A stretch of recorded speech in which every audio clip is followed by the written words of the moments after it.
Hello বন্ধুরা, তোমরা সবাই কেমন আছো? আশা করি সবাই ভালোই আছো। তা আজকে বলছি যে আজকে আমাদের বাড়িতে গোমাতা পুজো হচ্ছে।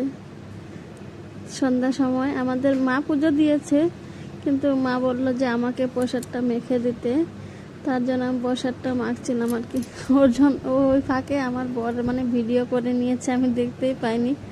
এদিকে দেখো, আমি প্রসাদ মাখছি। প্রসাদ মাখা মোটামুটি হয়ে গেছে। এখন একটা বেড়ে নিচ্ছে একটা গামলায়।